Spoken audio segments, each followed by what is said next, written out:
It's not uncommon for when a new toy line is coming out for there to be a TV show or movie to go along with it. Not only does this give you a great way to promote your new product, but it also basically pays for itself, if not makes you even more money. Unfortunately, in some cases, this scheme does not work out, which is what we'll be discussing today. In 2009, the newest toy line introduced to the world went by the name Freaky Flickers. These tiny collectible figures were collected, traded, and played with by youngsters across the world. Well, at least that's what the men behind the project were hoping for. In reality, this was just another example of a failed business that didn't connect with young ones as expected. You would think that the name Freaky Flickers would have been quickly forgotten, not even worthy of a side note in toy history. But there is one thing strange about this IP that kept people coming back, which was a lost piece of media and the story behind it. You see, alongside these little plastic figures was supposed to be a cartoon based on the universe's lore called Freaky Flickers: The Quest for the Golden Flicker, that was originally dated for release over a decade ago. Many on the lost media forums, including Bedhead Bernie, started digging to see if it had been released in any form, to no avail. What they did discover, however, was a tale of theft, deceit, and crisis. This story, as it's been pieced together through interviews and blog entries, began in 2005 with the vision of the toy line by brothers Peter and David Gantner.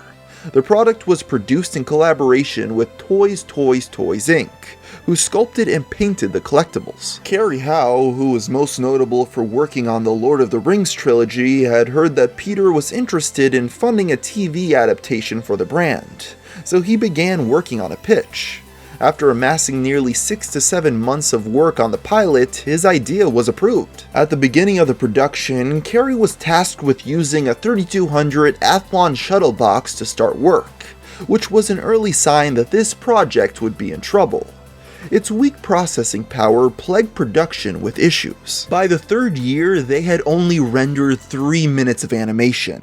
From Carrie's own words, he only began making real progress once he had accumulated a merry band of computers. He paid for them out of his own pocket and worked from home. By May of 2007, with little in terms of progress, Carrie proposed that the project be changed from a TV series into a 90-minute film. Although it took some convincing, he and Peter eventually came to an agreement, which stated that once it was released, they would divide the proceeds from the film's revenue and merchandise. A few months later, Carrie finished the film's script and started work on recording the remaining voiceovers for the rest of the lines. Tight budgeting caused voice actor sessions to become a nightmare. They typically ran only 1 or 2 hours per actor, leading to what Carrie dubbed speed directing. Skip forward over another year, and the project received an influx of attention due to a new trailer Carrie had released on his website for the film. Peter managed to score a few business meetings out of this new spotlight.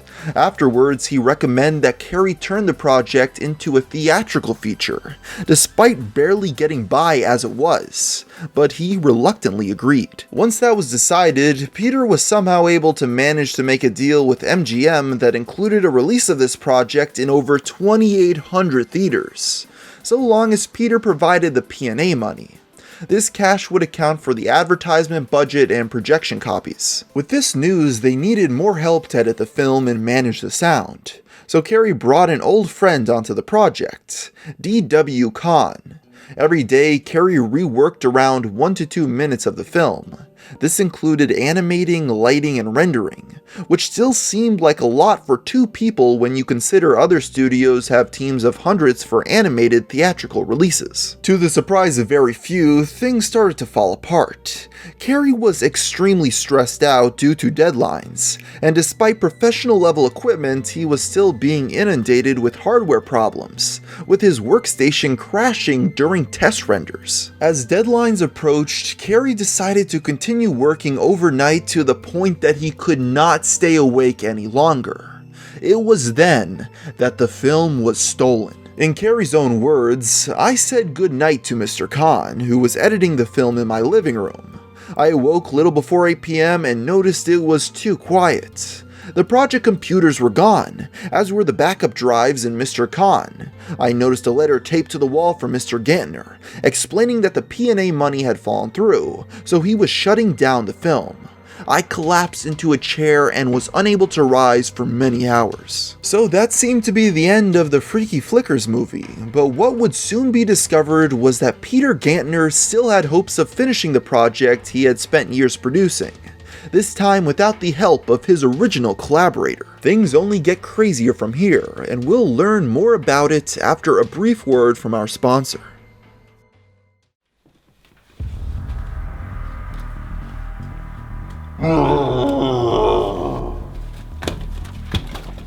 It's that stupid gorilla again. Let's get him, boss.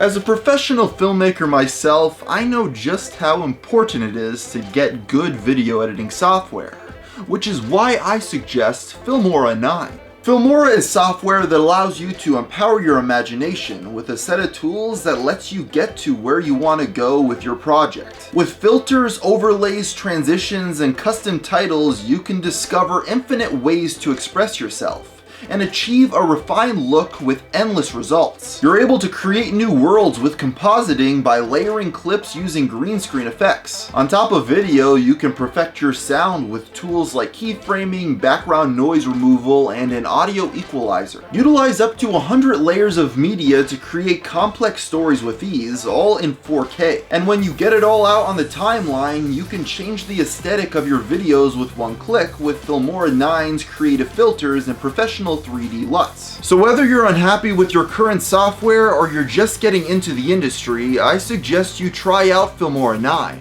Links will be provided in the description down below. After taking all of the equipment in the night, Carrie was now out of the picture. So Peter and DW needed a plan to finish the project without him. On a shoestring budget, Peter had found a new head artist to take Carrie's place. In fact, after he took the hard drive, Peter hired a team of 5 freelancers to pick up where the production left off. Aside from a few interns and the team manager, the artists worked from remote locations. For these freelancers, the project was meant to be a 3-month gig, and was advertised on sites like Craigslist. It was to end with the completion of the film, and to reach this goal they were expected to complete 5 to 7 seconds of animation daily, and would be paid $800 a week. The animation quota would slowly increase over time, while payments started to dwindle. Before Christmas of that year, the animators were given a break so Peter could search for further funding. When production resumed in January, Mr. Gantner allegedly began missing payments for his staff. One artist even claimed that they were threatened with pay reductions or being fired during this time. Some close to the situation believe that this portion of production ended in March of 2011, either because there was a lack of funding or artists were leaving due to abusive conditions. Given the circumstances, it appeared that MGM had decided to pull the plug, explaining its sudden halt. While the only scene released during this time was a massive improvement over the original, nothing about it screamed theatrical release worthy. During this time, the original artist Carrie had started a site called Freaky Flickers: The Untold Story, where he would expose the troubled production. In a later revision to the homepage, he revealed the mind-blowing fact that Peter hadn't actually taken up the MGM deal. According to Carrie, Peter wanted its release to coincide with the toys, so he turned down the big studio's impressive offer. Many presumed per their perception of the predicament that Peter's payments were probably paid out of pocket, which led many to ask what happened to the $3 million budget. Well, in his website, Carey also details several times Peter had lied to him about money he didn't have. He also revealed why Peter stole it when he did. Carey had gone broke and the rental house he lived in was being sold, forcing him to move out. So Carey made a deal with Peter. He'd work on the film until moving to Maine, so long as Peter continued searching for P&A money. Peter likely stole it back to take that bargaining power out of Carey's hands. With few options of fighting back, Carey used what little money he had to purchase a cheap computer. He used the device to make a site and spread his tale about being betrayed by his friend and business associate. In an effort to calm him down, Peter offered to buy him out of the film. Because Carey had gone bankrupt handling the project's electric and utility bills, he agreed. He took his first payment and left for Maine. As Carey began to resettle, Peter visited a legal consultant in hopes of maintaining control over the film. With the help of Mr. Weisberger, he penned a letter to Carey threatening legal action. He demanded that Carey stop telling people what they had done, and then stated that he would not be honoring their contract. This led to a legal battle in which it appears Peter came out ahead. While this story so far has been painted as Carey being betrayed, it should be noted that in an interview with Peter, he defended his actions by claiming that Carey was oftentimes lazy, as well as going through a midlife crisis, making him difficult to work with. No matter who owned the rights to this film, it really didn't matter, considering you can't make money off of something that was never finished. With a lack of financing, it appeared that this troubled production had finally met its end by 2012. To many's surprise, however, in an interview with Peter from researcher Bedhead Bernie in 2018, he claimed that this film was still in production. In fact, he stated that it was about 60 to 70% finished, and that it was going to be released in 2019, along with a reintroduction of the toy line. Yet another year has passed since that announcement, and there's still no film after a decade and a half of waiting, making many reaffirm their belief that this piece of lost media will never see the light of day. I think this story boils down to the dysfunctional relationship of a fast-talking businessman and a troubled artist, who both had dreams for greatness that were likely never going to be achieved. That being said, if the movie does come out, I will be there to watch it just out of curiosity. So with that being said, I'll end the video here. And until next time, thanks for watching.